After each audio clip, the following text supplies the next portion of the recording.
Thank you for joining us. My name is Mark Baker, Business Development Manager with Integra Electronics. With me today is Rick Gagne at AMCO. Rick is a Business Development Manager with 21 years experience at AMCO Manufacturing. He's helped hundreds of clients specify input devices for their products and presented dozens of informative seminars on interface designs and membrane switch solutions. Rick has also helped create AMCO's engineering guide to membrane switches. Hello, Rick. Hello, Mark. Thank you for the nice introduction.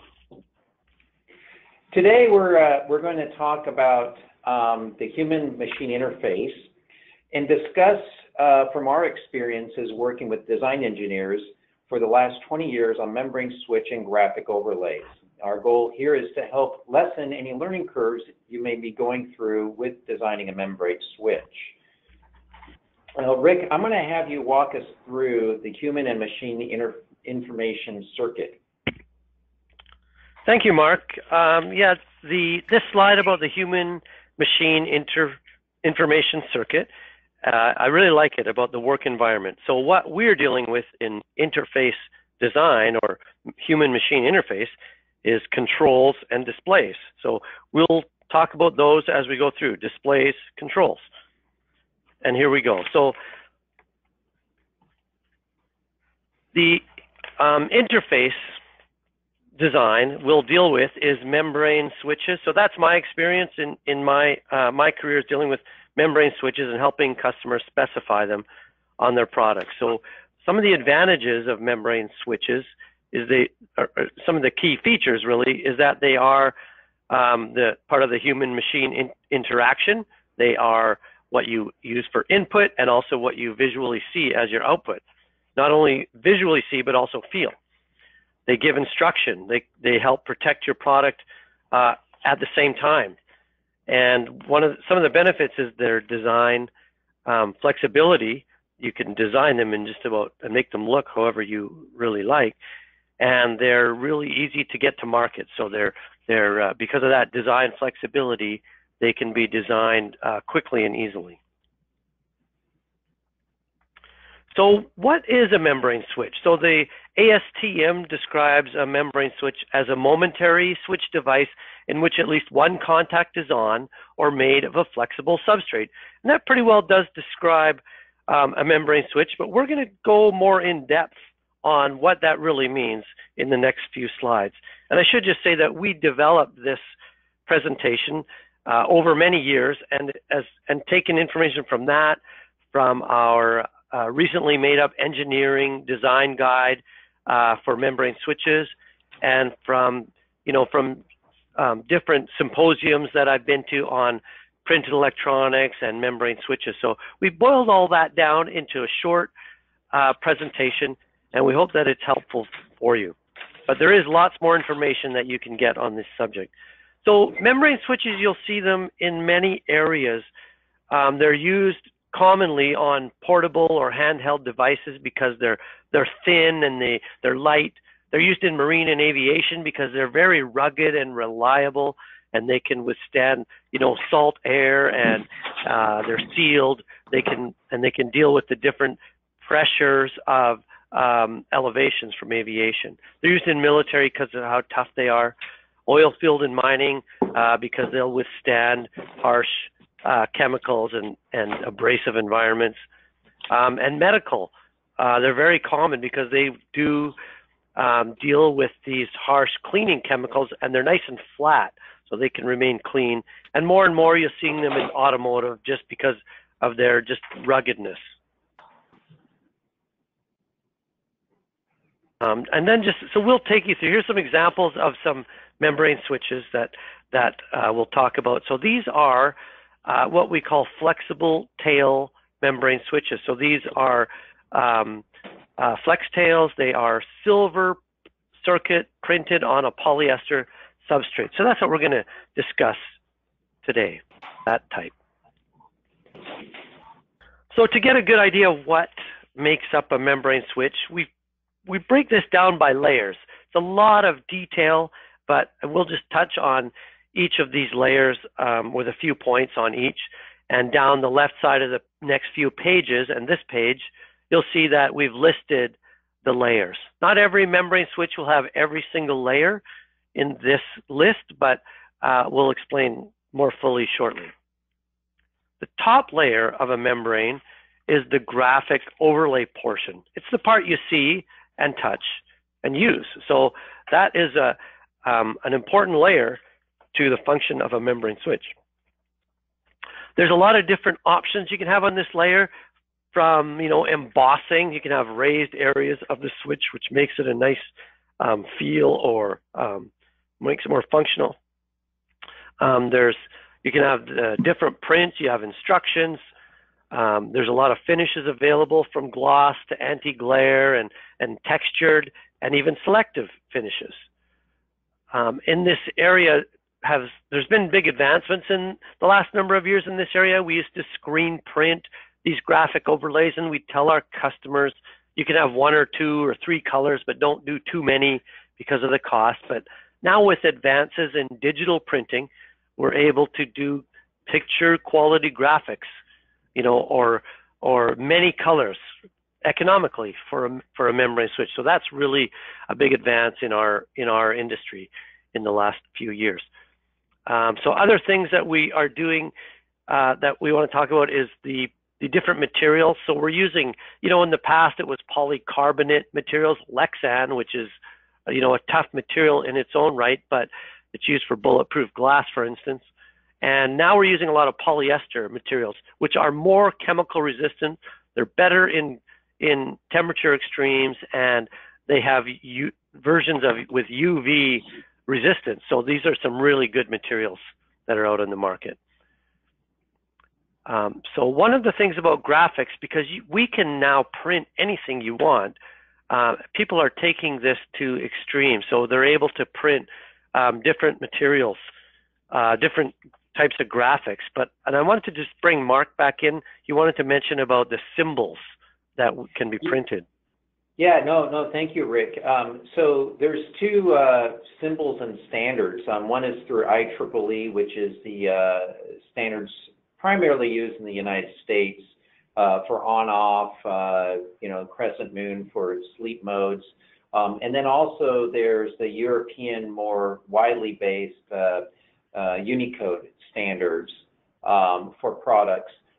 What I've experienced in selling membrane switches and working with design engineers is that younger engineers tend to use more of the Unicode type standards, and a lot of times they're designing products. In fact, just recently we had a customer designing a product for a CPAP machine that was actually used for older clients of that CPAP company, and the field testing came back that the clients or the users didn't understand how to turn the unit on or off.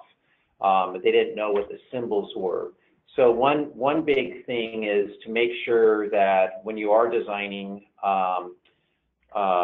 with symbols, that you're designing the symbols with the user in mind that would relatively understand what those symbols mean. The nice thing about membrane switches, it's really easy to change out. So we could actually print in digital form to test, field test out, which is very close to production, and Rick will probably go into this a little bit further, and then we can change them out on a fly. So it's not a costly change, but it's something just to consider when designing using these symbol standards. Thank you, Mark.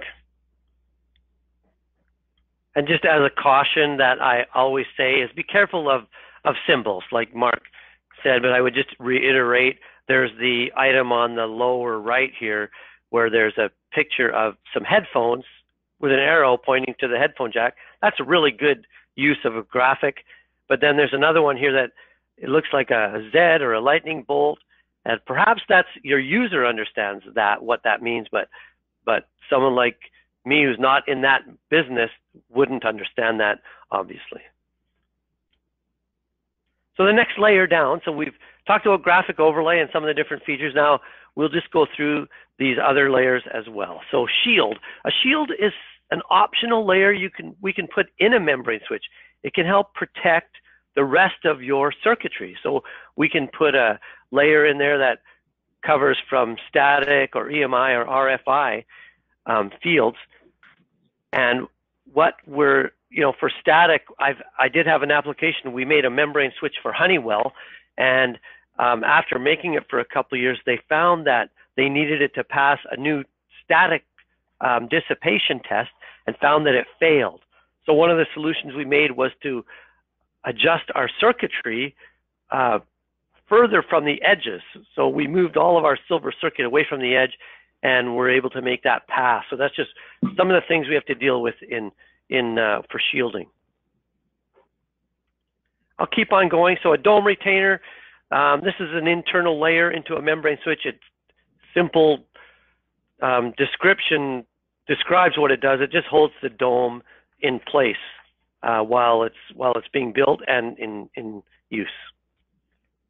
A shorting layer is one of the layers used on one of the types of membrane switches. So there's really two main types of membrane switches, a tactile where you feel a snap or feedback when you press it, and a non-tactile, which is a touch switch, which is common on a microwave oven, for instance. That would be a non-tactile or sometimes called a touch membrane. A shorting layer is the top conductive layer on a non-tactile or touch membrane switch.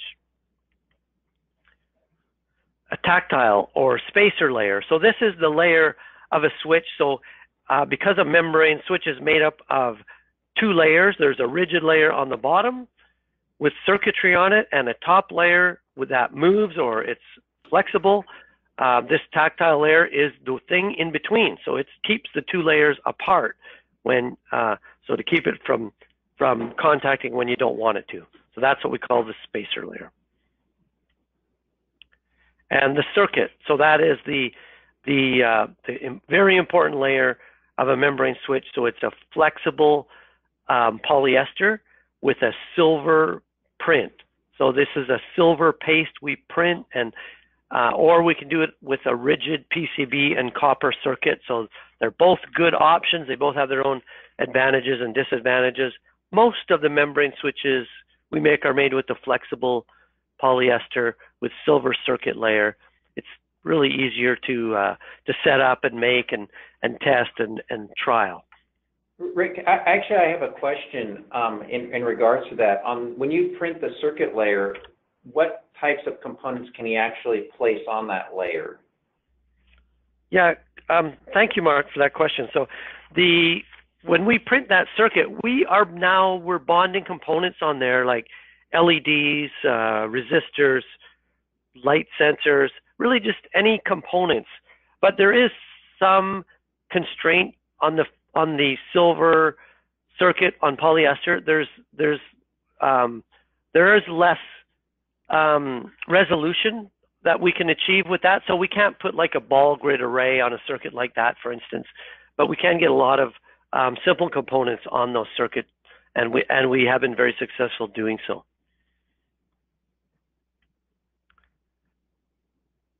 And on our flexible circuit membrane switches, one of the features is they have a tail coming off them. So here's just an example of some different connector types that we use. The most common would be the male connector at 0.1 inch pitch that plugs into standard pins on a circuit board.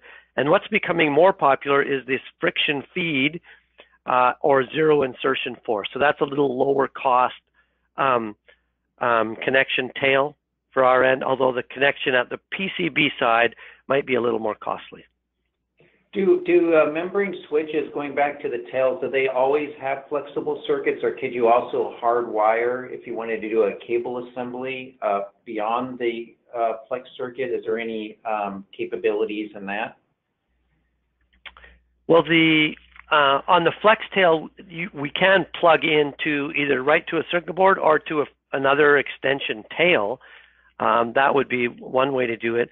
But on the PCB version of a circuit board, that's where you do need a connector right on the back of the board, and you can have any kind of connection that you need on there. I hope that answers that question. Yes, thank you.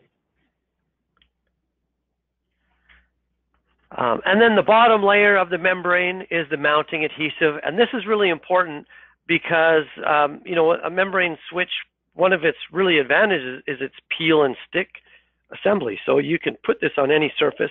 It gives a good seal all by itself in that it's a large area of adhesive.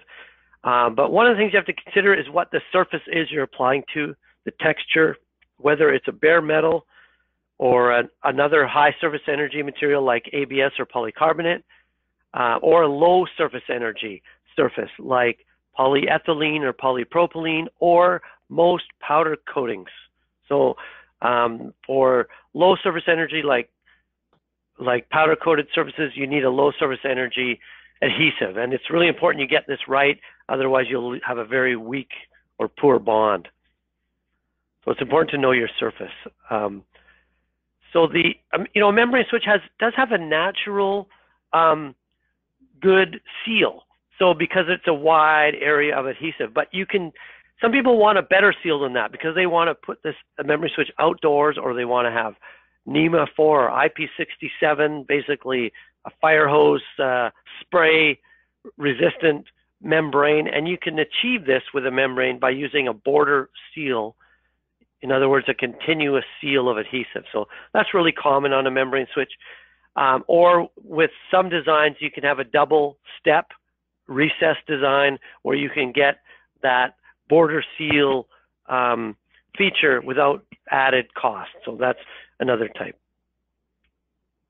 Some of the other considerations for a membrane, when you have a large window and you want it to touch like an LCD display or some sort of display glass, there's an issue that can happen when you get too close together. So to avoid this, what we call it's a moire pattern or Newton ring, some people call it, and I've tried to show it on this slide what that looks like. It looks like a bit of an oil slick when a flexible surface touches another rigid surface of a clear area. You can get this problem. So we solve it by having enough distance so the material won't flex to touch, or what we've done is we've printed clear dots in a window.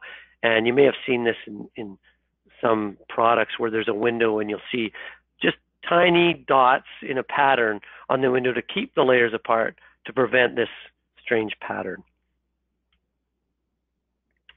Other issues that people have asked about in the past is silver migration. So silver migration is the microscopic fibers of silver stretching out and causing a short in a circuit. So this is something we've solved years ago by using the high quality silver circuit and also designing them so they're not close enough together that could cause this. But that is a natural issue with silver, is it does tend to have fibers that could extend off it in some instances. Can I comment a little bit further on this? Please. Yes. Rick and I, we went to the one company that does irrigation systems, and they were using a very low cost membrane in China in a fairly decent volume. And over the course of years of operation, being exposed to damp garages and irrigation environments, the silver started to grow, I guess, branches, and there was a short, and they couldn't figure out where the short was coming from. And then ultimately, under an inspection scope, saw that the silver branches grew out. And as Rick mentioned, AMCO is very good at mitigating any type of migrating silver. So if there's any specific requirements for outdoor, high humidity environments, I would highly recommend contacting us for further information on it. Yeah, thank you, Mark. Thank you for that. So another feature that can be added to a membrane switch is backlighting. So there's a few ways to backlight it, and it can be as simple as LEDs embedded into the membrane circuit to light up points of light. But we've developed to the level where we can light up text with small LEDs it's a really inexpensive and robust way to light up a graphic overlay or a membrane switch. Another way to light them up would be with electroluminescent lighting panel or a fiber optic woven panel. So these are ways where you can light up the whole area of a membrane. And these light panels or light pads, they're so thin and flexible that they can be inserted, and we have done, insert them right into the layers of a membrane switch without any noticeable effect on the tactile feedback of the membrane.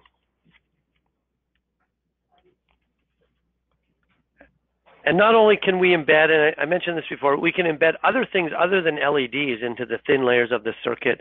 So it's really whatever's available. We've done lots of resistors, light sensors, you know, and it's kind of endless what can be embedded in there. And that can be a benefit to your product because it can put some of the components right into this one unit, you know, rather than having a new circuit board to hold other components when space could be an issue.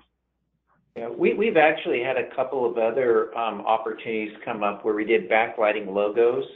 So the nice thing with membrane switches is we can isolate different colored lights very inexpensively, so you're not getting any bleed from one color to the next within that logo. And it also offers a very inexpensive prototype versus you know, going the traditional injection molding route. So that's something to consider too when you're looking at logos. Yes, thank you, Mark. So let's talk about some of the design constraints, or just some of the specifications for a membrane switch. I'll touch on these, but these are available from us whenever needed. So I'll just touch on a couple of key points on the electrical properties. So membrane switches are really a low voltage product, so maximum about 28 volts DC, and the resistance is about 50 ohms. The silver circuitry is a little higher resistance than the copper circuit. Copper circuit would be a couple of ohms in just relatively speaking. And membrane switches are momentary switches. And just the mechanical properties. So we test our switches to over 1 million actuations, and we've rated our tactile metal dome switches to over 1 million, but we test to 2 million. The non-tactile would be about 5 million actuations. Some of the other considerations, because the membrane switch is made up of multiple layers, as we've gone through, so there is some constraints on how close we can put features like cutouts and switches and lights together. So, you know, AMCO does have a library and a design guide which explains all of these features. So that is it for the layers and the construction of a membrane switch. I hope this is helpful to whet your appetite on what can be done and how you could see to specify a membrane switch in your product. So I think we covered that a membrane switch is a human-machine interaction that gives you visual and feel type of feedback. You can add your instructions for clarity for your customer. It protects your products with allowing a lot of design flexibility to help you get to market faster. So I hope that we have helped you with that. There's other information available out there. The ASTM that I mentioned before in the testing. We have the AMCO window guide, which we're happy to give out to anybody who's designing a graphic overlay or a membrane switch. Our engineer's design guide, which we've recently updated to send out. There's the Industry Association of Printed Electronics USA, the Canadian Printable Electronics Industry Association, or we're always available to talk to an expert from AMCO Manufacturers or Integra. Thank you, Mark. I appreciate the opportunity to do this. And AMCO sponsored me to, do these seminars. AMCO is the advanced manufacturing and printing company with 50 years of experience. We have 110 employees in our plant just outside of Vancouver, and we've been dealing with membrane switches for over 30 years. And we hope that we can help you as well. And I'll pass this back to Mark. Thank you. Yeah, no, thank you, Rick. Integra Electronics is a component distributor. We stock a lot of products. We encourage you to visit us on our website at www.integrasmp.com. And also, if there's any questions related to this webinar, please feel free to reach out to us. You can call us at 714-282-4990 or email us at sales@integrasmp.com. Thank you again, and we hope to hear from you.